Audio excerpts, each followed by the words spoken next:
नमस्ते।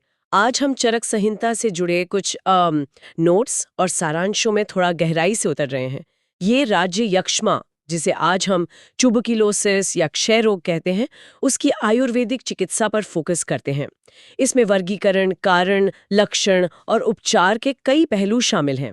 हमारा मकसद है इन प्राचीन जानकारियों को समझना, देखना कि आयुर्वेद इस गंभीर बीमारी को किस नजरिए से देखता था, कैसे उसे मैनेज करता था।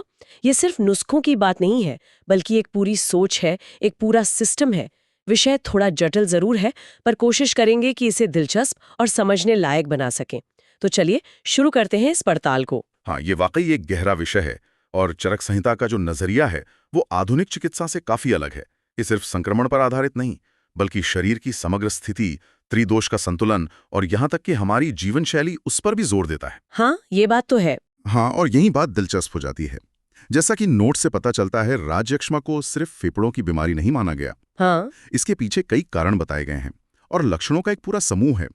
इसी वर्गीकरण के आधार पर उपचार की दिशा तय होती थी, जो इससे बहुत स्पेसिफिक बनाता है। हाँ, ये कारणों वाला वर्गीकरण तो वाकई काफी अलग है।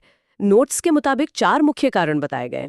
पहला है साहस जे, मतलब अपनी क्षमता से ज्यादा शारीरिक या मानसिक जोर लगाना। दूसरा विषमाशन, यानी खान पान में गड़बड़ी, अनियमित या असंतुलित भोजन। तीसरा क्षय, शरीर की धातुओं या ऊतकों का धीरे धीरे कमजोर पड़ना।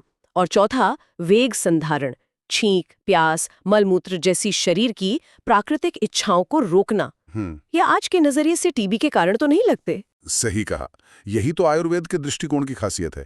ये कारण सीधे बैक्टीरिया पर उंगली नहीं उठाते, बल्कि बताते हैं कि शरीर अंदर से कैसे कमजोर पड़ता है, जिससे रोग को पनपने का मौका मिलता है।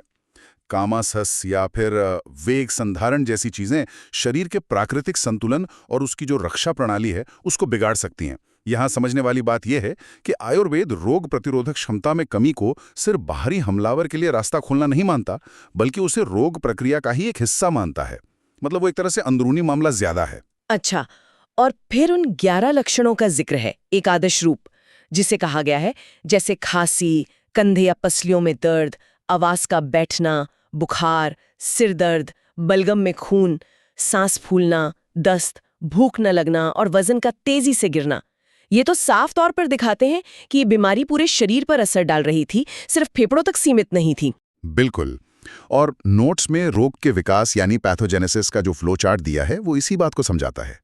ये दिखाता है कि कैसे बताए गए कारण, साहस, विषमाशन वगैरह शरीर के मूल नियामक सिद्धांतों यानी त्रिदोष, वात, पित्त, कफ को असंतुलित करते हैं। इसे ऐसे समझें कि शरीर के ऑपरेटिंग सिस्टम में ही गड़बड़ी आ गई है।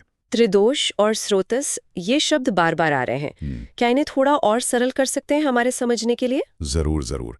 देखिए, त्रिदोष शरीर की वो 3 मूलभूत ऊर्जाएं या सिद्धांत हैं जो हमारी सारी शारीरिक और मानसिक क्रियाओं को चलाते हैं। जैसे गति के लिए वात, रूपांतरण या मेटाबॉलिज्म के लिए पित्त और संरचना या स्थिरता के लिए कफ। और स्रोतस वो अनगिनत सूक्ष्म चैनल्स या रास्ते हैं जिनसे पोषण, धातुएं, ऊर्जा और अपशिष्ट पदार्थ पूरे शरीर में आते जाते हैं। समझिए कि ये शरीर का ट्रांसपोर्ट नेटवर्क है। अच्छा।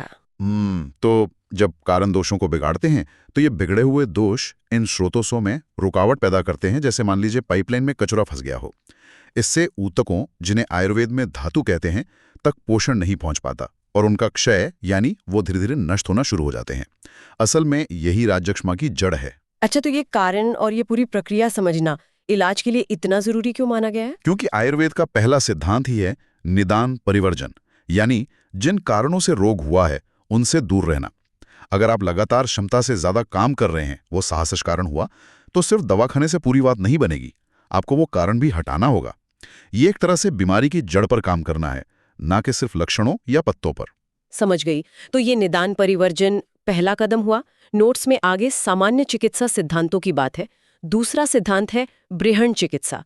इसका क्या मतलब है, ये क्या होता है? बृहणन का सीधा मतलब है पोषण देना, शरीर को मजबूत बनाना, बिल्डअप करना।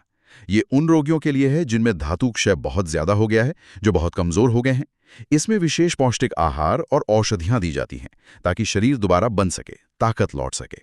ये समझिए कि शरीर के बैंक बैलेंस को बढ़ाने जैसा है, जो बीमारी ने खाली कर दिया है। ठीक है। और तीसरा सिद्धांत है शोधन चिकित्सा, यानी शरीर की शुद्धि, डिटॉक्सिफिकेशन कह सकते हैं। लेकिन इसमें एक चेतावनी भी दी है कि ये बहुत कमजोर रोगियों में नहीं करनी चाहिए। इसमें क्या होता है? शोधन का उद्देश्य है शरीर में जमा हुए बिगड़े दोषों और जो विषाक्त पदार्थ हैं उनको बाहर निकालना। इसमें स्नेहन तेल लगाना, स्वेदन पसीना निकालना, हाँ। वमन औषधीय उल्टी और विरेचन औषधीय दस्त जैसी प्रक्रियाएं शामिल हैं। ये शरीर की एक तरह से गहरी सफाई है। लेकिन क्योंकि ये प्रक्रियाएं शरीर से कुछ निकालती हैं तो इनमें ताकत लगती है। इसीलिए ये सिर्फ उन्हीं रोगियों में की जाती हैं जिनमें पर्याप्त बल हो। अत्यंत कमजोर रोगी में शोधन करना उसे और ज्यादा कमजोर कर सकता है। तो इसका मतलब ग्रहण और शोधन में एक संतुलन बनाना पड़ता होगा। रोगी की हालत देखकर ही तय करते होंगे कि क्या करना है। बिल्कुल सही। यही आयुर्वेद के व्यक्तिगत उपचार यानी पर्सनलाइज्ड मेडिसिन का बेहतरीन उदाहरण है। हर रोगी का बल, दोषों की स्थिति, रोग की अवस्था सब अलग होता है, इसलिए उपचार भी अलग होता है। किसी में पहले ब्रहण की जरूरत हो सकती है, फिर थोड़ा बल आने पर हल्के शोधन की सोची जा सकती है, या किसी में सीधे शोधन संभव हो सकता है। ये वैद्य का निर्णय होता है, बहुत सोच समझकर। और शोधन में इस्तेमाल होने वाली औषधियां जैसे वमन के लिए मदन फल या विरेचन के लिए त्रिवृत, ये काफी शक्तिशाली होती हैं। इसलिए इनका प्रयोग हमेशा विशेषज्ञ की देखरेख में ही होना चाहिए, अपने आप से कभी नहीं। हाँ, बिल्कुल सही। ये जरूरी बात है। और चौथा सिद्धांत है शमन चिकित्सा। ये क्या लक्षणों को शांत करने के लिए है? हाँ, शमन का मतलब ही है शांत करना, पैसिफाई करना। जब ब्रहण और शोधन से मूल कारणों पर काम चल रहा होता है, तब भी रोगी को खांसी, बुखार, दर्द जैसे लक्षणों से तो परेशानी होती है। तो शमन चिकित्सा इन लक्षणों को नियंत्रित करती है, रोगी को राहत देती है। ये इसलिए महत्वपूर्ण है क्योंकि अगर रोगी लक्षणों से ही बहुत ज्यादा परेशान रहेगा तो उसका मनोबल गिरेगा और वो मुख्य उपचार शायद ठीक से ना ले पाए या जारी ना रख पाए। इससे जीवन की गुणवत्ता भी सुधरती है। नोट्स में इस शमन चिकित्सा के कुछ उदाहरण भी दिए हैं, जैसे खांसी, कास के लिए सितोपलादी चूर्ण शहद और घी के साथ। ये तो आज भी काफी इस्तेमाल होता है, मैंने सुना है। हाँ, सितोपलादी चूर्ण एक क्लासिक उदाहरण है, बहुत कॉमन है। इसी तरह आवाज बैठने, स्वर भेद के लिए कंटकारी अवलेह है, या बुखार ज्वर के लिए गोदंती भस्म जैसे योग बताए गए हैं। नोट्स में पसलियों के दर्द, पार्श्वशूल, सिर दर्द, शिराशूल, खून की उल्टी, रक्ताष्ठीलन, दस्त, अतिसार और शरीर के सूखने, शोष जैसे लक्षणों के लिए भी अलग अलग दवाओं का जिक्र है। ये सभी दवाएं चूर्ण है, अवलेह है, भस्म है, अलग अलग तरह की हैं। क्या इनमें कुछ खास बात है इनके फॉर्म्स में? जरूर। पहली बात तो ये कि ये ज्यादातर बहुघटक योग हैं, यानी इनमें कई जड़ी बूटियां या खनिज होते हैं। आयुर्वेद का मानना है कि ये घटक मिलकर ज्यादा प्रभावी ढंग से काम करते हैं, जिसे हम सिनर्जिस्टिक इफेक्ट कहते हैं, और शायद एक दूसरे के संभावित दुष्प्रभावों को भी कम करते हैं। दूसरी बात, ये अलग अलग स्वरूप, पाउडर, चूर्ण, जैम जैसा अवलेह, कैल्साइन भस्म, दवा को शरीर में अलग अलग तरीके से पहुंचाने और अवशोषित होने में मदद करते हैं। ये दिखाता है कि सिर्फ जड़ी बूटी चुनना ही नहीं, उसे तैयार करने का तरीका, उसका फॉर्म, वो भी बहुत महत्वपूर्ण था। लेकिन ये सब दवाएं तो लक्षणों पर काम कर रही हैं, जैसा आपने कहा। तो क्या ये मूल समस्या को ठीक करती हैं या सिर्फ आराम पहुंचाती हैं? हाँ, देखिए, शमन चिकित्सा मुख्य रूप से लक्षणों को नियंत्रित करती है, पर यह समग्र उपचार का सिर्फ एक हिस्सा है। जैसा मैंने कहा, मूल समस्या यानी धातु क्षय और दोषों के असंतुलन पर तो ब्रहण और शोधन यदि संभव हो ही काम करते हैं। साथ ही निदान, परिवर्जन यानी कारणों को हटाना भी उतना ही जरूरी है। तो ये एक मल्टी प्रोंग्ड स्ट्रैटेजी है, एक बहुआयामी रणनीति। लेकिन यहां एक बात पर जोर देना बहुत जरूरी है, थोड़ा रुककर गंभीरता से ये सारी जानकारी ज्ञान बढ़ाने के लिए है, समझने के लिए है। राजयक्ष्मा जैसी गंभीर बीमारी का इलाज कभी भी खुद से या इन नोट्स को पढ़कर नहीं करना चाहिए, ये बहुत खतरनाक हो सकता है। हाँ, बिल्कुल। हमेशा एक योग्य वैद्य या चिकित्सक की सलाह और देखरेख अनिवार्य है, इसमें कोई कोताही नहीं होनी चाहिए। ये चेतावनी वाकई बहुत जरूरी है। अच्छा, अब नोट्स के अगले हिस्से पर आते हैं, जो पथ्य यानी आहार और कुछ विशिष्ट योगों मतलब फॉर्मुलेशंस के बारे में है। पथ्य में सबसे ज्यादा जोर किस चीज पर दिया गया है? नोट्स के अनुसार पथ्य में मांस रस, खासकर बकरी यानी छाग के मांस के सूप पर बहुत जोर दिया गया है। इसे बहुत पौष्टिक और सुपाच्य माना जाता था, जो क्षय रोग में होने वाली कमजोरी और धातु क्षय को दूर करने में मदद कर सके। ये ब्रहण चिकित्सा का एक अंग समझिए। अच्छा, बकरी का मांस। इससे बनाने के भी कई तरीके बताए गए हैं। पानी में उबालकर, शुद्ध दूध में पकाकर, क्षीर पाक या दालों के पानी युष के साथ मिलाकर। ये दिखाता है कि पोषण पर कितना ज्यादा ध्यान था, कितनी बारीकी से सोचा गया था। लेकिन पथ्य का मतलब सिर्फ यही सूप तो नहीं होगा, ये तो बस एक हिस्सा हुआ। नहीं, बिल्कुल नहीं। पथ्य एक बहुत व्यापक शब्द है आयुर्वेद में। इसमें सिर्फ क्या खाना है, हितकर भोजन, यही नहीं आता, बल्कि क्या नहीं खाना है, अहितकर भोजन यानी अपथ्य। भोजन का समय, मात्रा, बनाने का तरीका और यहाँ तक कि जीवन शैली से जुड़े नियम भी शामिल होते हैं। ये वो पूरा आहार विहार है जो उपचार में मदद करे और रोग को बढ़ाए नहीं। मांस रस उस पथ्य का एक महत्वपूर्ण हिस्सा जरूर था, क्योंकि वो बृहण चिकित्सा के लक्ष्य को पूरा करता था। पोषण देना, बल बढ़ाना। समझ गई। अब उन विशिष्ट योगों की बात करते हैं। पहला है छाग्यादि घृत। इसके नाम से ही पता चल रहा है कि इसमें बकरी का कुछ ना कुछ होगा, और ये घी है। हाँ, सही पकड़ा। ये एक औषधीय घी है। नोट्स में इसकी सामग्री की जो सूची दी गई है वो दिखाती है कि ये कितना पौष्टिक और बलवर्धक योग है। इसमें मुख्य तत्व तो बकरी का मांस है ही, साथ में दशमूल जैसी कई वात शामक और बल बढ़ाने वाली जड़ी बूटियां हैं। जौ है, कुल्थी है, कई चीजें हैं। इन सबको दूध और घी के साथ एक खास विधि से धीरे धीरे पकाया जाता है। सामग्री की सूची तो काफी लंबी है। दशमूल, त्रिमुष्टि, छागल मांस। क्या इसे थोड़ा सरल रूप में समझ सकते हैं कि ये काम कैसे करता होगा? जरूर, पूरी सूची रटने की जरूरत नहीं है। मुख्य बात यह है कि इसमें बकरी का मांस है जो पोषण देगा, प्रोटीन देगा। फिर दशमूल जैसी जड़ी बूटियां हैं जो वात को शांत करेंगी, इन्फ्लेमेशन कम करेंगी, दर्द कम करेंगी। और जीवनीय गण की औषधियां हैं जो जीवन शक्ति बढ़ाती हैं। और इन सबको पकाया गया है घी में।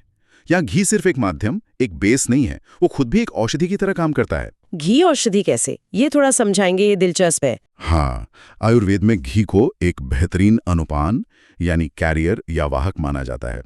इसकी खासियत है कि ये संस्कारानुवर्ती होता है।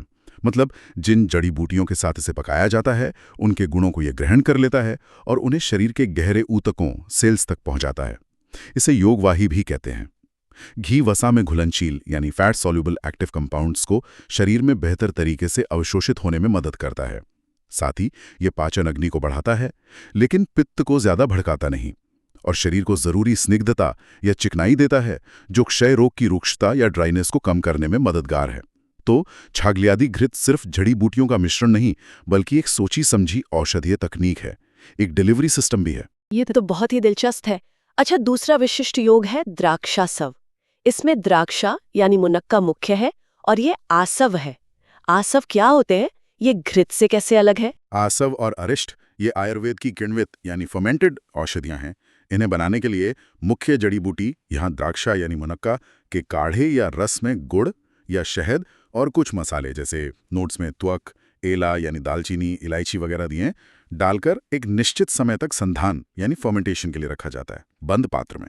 फर्मेंटेशन जैसे वाइन या बियर बनती है, कुछ वैसा? हाँ, प्रक्रिया कुछ वैसी ही है, लेकिन इसका उद्देश्य नशा करना नहीं बल्कि औषधि निर्माण है। फर्मेंटेशन से इसमें नेचुरली थोड़ा अल्कोहल उत्पन्न होता है। ये अल्कोहल दो काम करता है।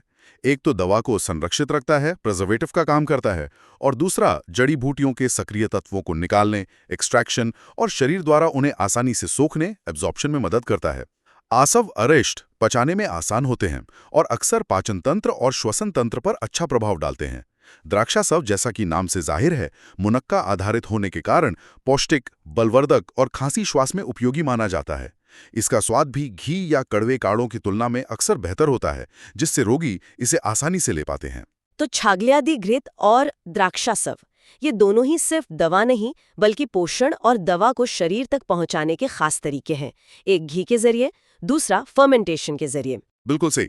ये दोनों उदाहरण दिखाते हैं कि राज्य यक्ष्मा जैसे क्षय करने वाले, शरीर को तोड़ने वाले रोग के लिए आयुर्वेद का उपचार कितना बहुआयामी था। आवाज में हल्का उतार, निष्कर्ष की ओर। इसमें जीवन शैली का ध्यान, निदान परिवर्जन, पोषण, पथ्य, मांसरस, शरीर शुद्धि, शोधन, अगर संभव हो तो लक्षणों का प्रबंधन, शमन, और फिर विशेष बलवर्धक और अवशोषण में सहायक औषधीय योग जैसे घृत, आसव, ये सब मिलकर एक समग्र, एक होलिस्टिक रणनीति बनाते थे। तो हमने आज चरक संहिता के इन नोट्स के आधार पर राजयक्ष्मा की आयुर्वेदिक चिकित्सा के कई पहलुओं को छुआ। इसके कारण और वर्गीकरण से लेकर उपचार के सामान्य सिद्धांत जैसे निदान, परिवर्जन, बृहण, शोधन, शमन, और फिर पथ्य और छागल्यादि घृत व द्राक्षासव जैसे विशिष्ट योगों तक की बात की। अब सवाल ये उठता है कि इस सब जानकारी का आज क्या मतलब है? मुझे लगता है सबसे पहली और जरूरी बात तो यही है कि ये प्राचीन ज्ञान हमें एक अलग दृष्टिकोण जरूर देता है, लेकिन इसे आधुनिक चिकित्सा का विकल्प नहीं समझना चाहिए। खासकर टीबी जैसी गंभीर और संक्रामक बीमारी के मामले में, जो आज भी एक बड़ी स्वास्थ्य चुनौती है। किसी भी स्वास्थ्य समस्या के लिए विशेषज्ञ की सलाह ही सर्वोपरि है, चाहे वो आयुर्वेदिक हो या एलोपैथिक। हाँ, ये बात बिल्कुल सही है। ये ऐतिहासिक और सैद्धांतिक समझ के लिए महत्वपूर्ण है। और यहाँ एक आखिरी विचार में छोड़ना चाहूंगा।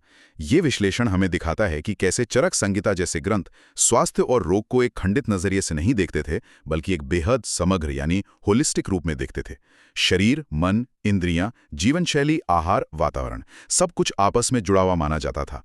आज जब हम अक्सर तुरंत मिलने वाले सिर्फ लक्षणों पर आधारित समाधान ढूंढते हैं, तो क्या ये प्राचीन समग्र सोच हमें स्वास्थ्य, बीमारी और अपने जीवन जीने के तरीके के बारे में कुछ ज्यादा गहराई से सोचने की प्रेरणा दे सकती है?